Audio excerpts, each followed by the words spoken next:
ନବମ ଶ୍ରେଣୀରେ ପଢ଼ୁଥିବା ମୋ ଭଣଜାକୁ ଥରେ ମୁଁ ଏମିତି ଘେହିଲି ଯେ ତାର ବାଣ୍ଡକୁ ପୁରା ଦରଜ କରିଦେଲି ଏବଂ ସିଏ ବି ମୋତେ ପାଖାପାଖି 1.5 ଘଣ୍ଟା ଧରି ଘେହିଁ ପୁରା ମୋ ବିଆକୁ ମଧ୍ୟ ପୁରା ଦରଜ କରିଦେଇଥିଲା। ତ ଏହି ବାଣ୍ଡ ଆଉ ବିଆର ଦରଜ କାହାଣୀ ମୁଁ ଆପଣମାନଙ୍କୁ ଆଜି କହିବାକୁ ଯାଉଛି। ଆପଣମାନେ ଭିଡ଼ିଓକୁ ଶେଷ ପର୍ଯ୍ୟନ୍ତ ଦେଖନ୍ତୁ। ନମସ୍କାର, ମୋ ନାମ ହେଉଛି ପ୍ରୀତି। ଆପଣମାନେ ଦେଖୁଛନ୍ତି ଆପଣଙ୍କର ପ୍ରିୟ ଚ୍ୟାନେଲ ପ୍ରିୟା ଟ୍ୟୁବ୍ ଚ୍ୟାନେଲ। ଏହି ଚ୍ୟାନେଲରେ ଆପଣମାନେ ଏହିପରି ହଟ୍ ଗିଁ କଥା ସବୁ ପାଇବେ। ଯଦି ଚ୍ୟାନେଲକୁ ଆଜି ପର୍ଯ୍ୟନ୍ତ ସବସ୍କ୍ରାଇବ୍ କରିନଥିବେ ତେବେ ଦୟାକରି ଚ୍ୟାନେଲକୁ ସବସ୍କ୍ରାଇବ୍ କରିବେ ଏବଂ ପାଖରେ ଥିବା ବେଲ୍ ଆଇକନକୁ ନିଶ୍ଚିତ ଭାବରେ ଚିପିବେ, ଯାହାଫଳରେ ଆମ ଚ୍ୟାନେଲରେ ଛଡ଼ାଯାଉଥିବା ଭିଡ଼ିଓର ନୋଟିଫିକେସନ୍ ସର୍ବପ୍ରଥମେ ଆପଣଙ୍କ ପାଖକୁ ଯିବ। ତେବେ ଆସନ୍ତୁ, ସମୟକୁ ନଷ୍ଟ ନକରି ନବମ ଶ୍ରେଣୀରେ ପଢ଼ୁଥିବା ମୋ ଭଣଜାକୁ ପଟାଇ କିପରି ମୁଁ ତାକୁ ଘେହିଲି ଏବଂ ସିଏ ମଧ୍ୟ ମୋତେ ପାଖାପାଖି 1.5 ଘଣ୍ଟା ଧରି ଘେହିଥିଲା, ସେହି ବିଷୟରେ ମୁଁ ଆଜି ଆପଣମାନଙ୍କୁ କହୁଛି। ପୂର୍ବରୁ ତ ମୁଁ କହିଛି ଯେ ମୋ ସ୍ୱାମୀ ବାହାରେ ଚାକିରି କରନ୍ତି। ସେ 6 ମାସେ 7 ମାସେ ଥରେ ଘରକୁ ଆସନ୍ତି, କିନ୍ତୁ ମୁଁ ବହୁତ ବିଧି ମୋତେ ସଦାବେଳେ ଘିଆଁ ଖାଇବାକୁ ଇଚ୍ଛା ହୁଏ, କିନ୍ତୁ ସୁଯୋଗ ମୋତେ ମିଳେ ନାହିଁ, କାରଣ ମୋ ସ୍ୱାମୀ ବାହାରେ ରୁହନ୍ତି ଏବଂ ମୋ ଘରେ ମୋ ସ୍ୱାମୀ ବାହାରେ ରହିଲା ପରେ କେବଳ ରହିଯାଆନ୍ତି ଶ୍ୱଶୁର ଆଉ ଶାଶୁ। ସେମାନେ 2 ଜଣ ମୋ ପାଖରେ ରୁହନ୍ତି। ଆମେ କଟକରେ ରହୁ ଏବଂ ମୋର ନଣନ୍ଦର ପୁଅ ଯିଏକି ନବମ ଶ୍ରେଣୀରେ ପାଠ ପଢ଼ୁଛି, ସିଏ ମଧ୍ୟ ଆମ ଘରେ ରୁହେ, କାରଣ ଆମ ଘରଠାରୁ ତା ସ୍କୁଲ ବହୁତ ପାଖ। ତେଣୁ ସେ ଆମ ଘରେ ରହି ପାଠଶାଠ ପଢ଼େ।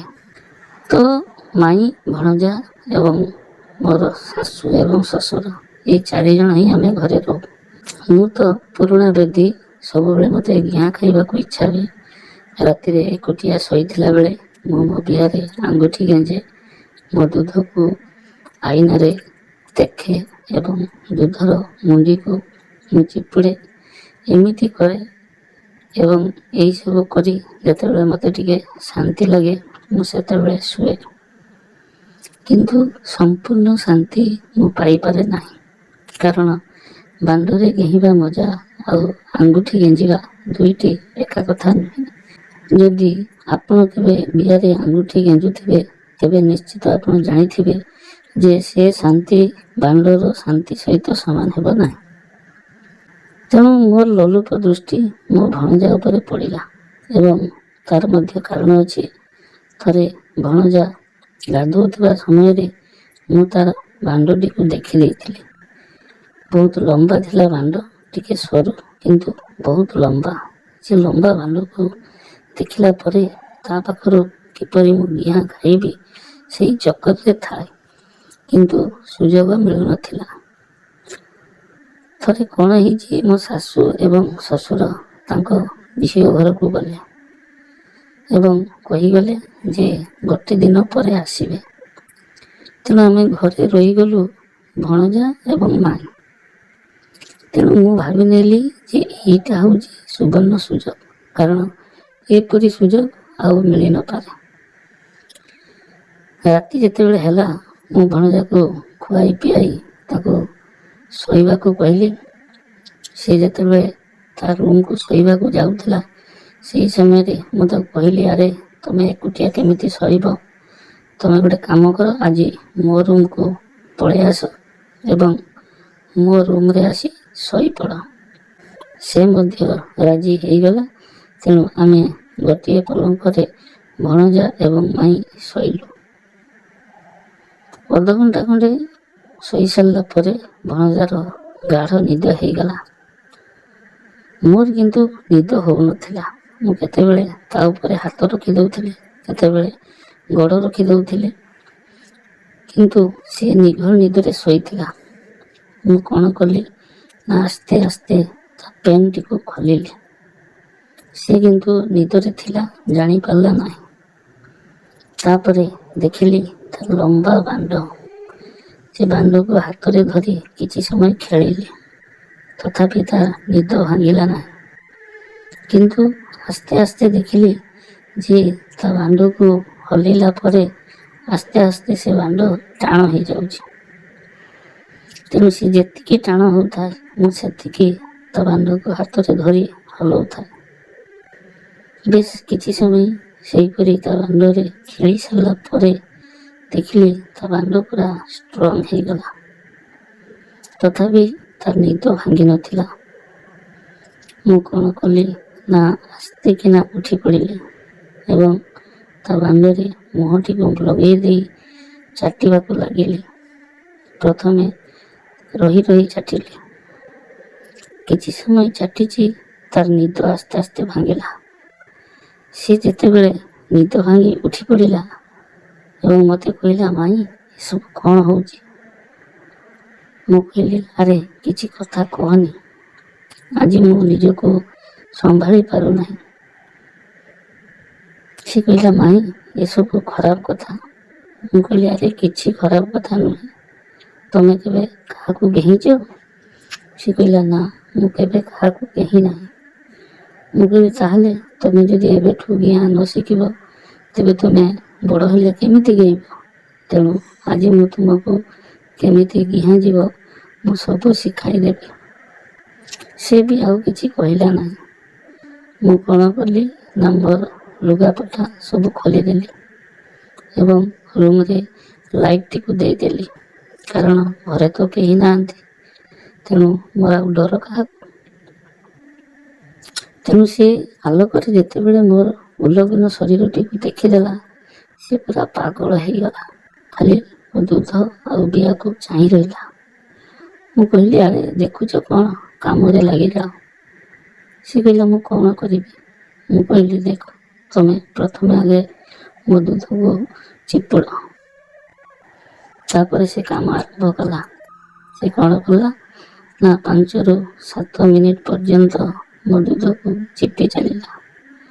ଦୁଧରେ ମୁହଁ ମାରିଲା। ତା ଜିଭରେ ମୋ ଦୁଧର ମୁଣ୍ଡିକୁ ସଲସଲ କଲା। ମୁଁ ସେତେବେଳକୁ ଆହୁରି ବେଶୀ ଉତ୍ତେଜିତ ହେଇଥିଲି। ମୁଁ ଆଉ ସମ୍ଭାଳି ପାରିଲି ନାହିଁ। ତାକୁ ଖଟ ଉପରେ ଚାପି ଧରି ତା ବାଣ୍ଡରେ ପୁଣି ମୁହଁ ଲଗେଇଦେଲି ଏବଂ ନିର୍ଦ୍ଦମ ଭାବରେ ଚାଟିବାକୁ ଲାଗିଲି। କିଛି ସମୟ ଚାଟି ସାରିଲା ପରେ ସେ କେବଳ କହୁଥାଏ, ଓଃ, ଆଃ, ମାଇଁ, ବହୁତ ଭଲ ଲାଗୁଛି, ବହୁତ ଭଲ ଲାଗୁଛି, ଏମିତି କହି ମୋ ମୁଣ୍ଡକୁ ଧରି ତା ବାଣ୍ଡରେ ଆଙ୍କି ରଖୁଥାଏ। ତାପରେ ମୁଁ କ'ଣ କଲି ନା ମୋ ବିଆକୁ ନେଇ ତା ପାଟି ପାଖରେ ଦେଖେଇଦେଲି ଏବଂ ତାକୁ କହିଲି, ତମେ ମୋ ବିଆକୁ ଭଲ ଭାବରେ ଚାଟ। ସେ ମଧ୍ୟ କାମରେ ଲାଗିଗଲା। ମୋତେ ତଳେ ଶୁଆଇ ଦେଇ ମୋ ବିଆରେ ମୁହଁ ମାରିଦେଲା ଏବଂ 5ରୁ 7 ମିନିଟ୍ ପର୍ଯ୍ୟନ୍ତ ମୋ ବିଆକୁ ସେ ଚାଟି ଚାଲିଲା। କିଛି ସମୟ ଚାଟି ଚାଲିଲା ପରେ ମୁଁ ତାକୁ କହିଲି, ତମେ ଏଥର ବାଣ୍ଡଟିକୁ ମୋ ବିଆରେ ପଶାଅ। ସେ ସେହିପରି କଲା। ତା ସେଇ ସରୁ ବାଣ୍ଡକୁ ମୋ ବିଆରେ ପଶାଇଲା ଏବଂ ଘେଇବାକୁ ଆରମ୍ଭ କଲା। ମଝିରେ ମଝିରେ ସେ ଦୁର୍ବଳ ହେଇଯାଉଥାଏ। ତ ମୁଁ ସେହି ସମୟରେ କ'ଣ କରୁଥାଏ, ତା ଗାଣ୍ଡିକୁ ଧରି ପୁଣି ହଲାଉଥାଏ। ତେଣୁ ସେ ଲଗାତାର ଭାବରେ ପାଖାପାଖି 20ରୁ 25 ମିନିଟ୍ ପର୍ଯ୍ୟନ୍ତ ସେମିତି ଘେଇଲା। ସେତେବେଳକୁ ମୋ ବିଆରୁ ପାଣି ବାହାରି ସାରିଥିଲା। ମୁଁ ଦେଖିଲି ଟୋକାର ବାଣ୍ଡରୁ ରସ ବାହାରି ନାହିଁ। ତେଣୁ ତାକୁ ପୁଣି କ'ଣ କଲି ନା ତା ବାଣ୍ଡରେ ମୁହଁ ମାରି ପୁଣି ଚାଟିବାକୁ ଲାଗିଲି। ପାଖାପାଖି 5ରୁ 7 ମିନିଟ୍ ପର୍ଯ୍ୟନ୍ତ ମୁଁ ଚାଟିଲି। ତାପରେ ସେ କହିଲା, ମାଇଁ, ଏଥର ମୁଁ ଆଉ ଟିକେ ଘେଇବି। ମୁଁ କହିଲି, ହଉ, ଠିକ୍ ଅଛି। ତାପରେ ସେ କ'ଣ କଲା ନା ମୋର 2 ଗୋଡ଼କୁ ଟେକି ତାର ବାଣ୍ଡକୁ ମୋ ବିଆରେ ପଶାଇଲା। ପୁଣି 10ରୁ 15 ମିନିଟ୍ ପର୍ଯ୍ୟନ୍ତ ଘେଇଲା। ଏଥର ତାର ଭାଣ୍ଡରୁ ସବୁ ରସ ବାହାରିଗଲା। ଆମେ ମାଇଁ ଏବଂ ଭଣଜା ସେଦିନ ରାତିରେ ପାଖାପାଖି 1.5ରୁ 2 ଘଣ୍ଟା ପର୍ଯ୍ୟନ୍ତ ଏମିତି ଗିଁ ହେଲୁ। ତାପରେ 2 ଜଣ କଣ୍ଡାକଣ୍ଡି ହେଇ ରାତିରେ ଶୋଇଲୁ। ପୁଣି ଭୋର ସମୟରେ ମୋର ଘେହିବାକୁ ଇଚ୍ଛା ହେଲା। ମୁଁ ପୁଣି ତାକୁ ନିଦରୁ ଉଠେଇଲି, ତା ଭାଣ୍ଡକୁ ଉଠେଇଲି ଏବଂ ପୁଣି ଗିଁ ଖାଇଲି। ସେଇ ଗୋଟିଏ ଦିନରେ ମୁଁ ମୋ ଭଣଜାଠାରୁ 2 ଥର ଗିଁ ଖାଇଥିଲି। ଏହାପରେ ମୋ ବିଆରେ ଆଉ କେବେ କଷ୍ଟ ହେଲା ନାହିଁ, କାରଣ ଯେବେ ବି ମୋ ବିଆ ଗିଁ ଖାଇବାକୁ ଇଚ୍ଛା କରେ ମୁଁ ଭଣଜା ପାଖରୁ ଗିଁ ଖାଏ। ଭଣଜା ମଧ୍ୟ ମୋ ପାଇଁ ପୁରା ପାଗଳ ଥାଏ। ମୁଁ ଯେତେବେଳେ ବି ତାକୁ ଘେହିବାକୁ କିଏ ସେ 1.5ରୁ 2 ଘଣ୍ଟା ପର୍ଯ୍ୟନ୍ତ ମୋତେ ଘେହି ଚାଲେ। ଏସବୁ କଥା ମୁଁ ପରବର୍ତ୍ତୀ ଭିଡ଼ିଓରେ ଆପଣମାନଙ୍କୁ କହିବି। ରହୁଛି, ପୁନର୍ବାର ଦେଖା ହେବ ଅନ୍ୟ ଏକ ଭିଡ଼ିଓରେ। ଭିଡ଼ିଓ ଶେଷ କରିବା ପୂର୍ବରୁ ମୁଁ ପୁଣି ଆପଣଙ୍କୁ ଅନୁରୋଧ କରୁଛି, ଆପଣମାନେ ଚ୍ୟାନେଲକୁ ସବସ୍କ୍ରାଇବ୍ କରନ୍ତୁ। ରହୁଛି, ପୁନର୍ବାର ଦେଖା ହେବ ଅନ୍ୟ ଏକ ଭିଡ଼ିଓରେ। ନମସ୍କାର।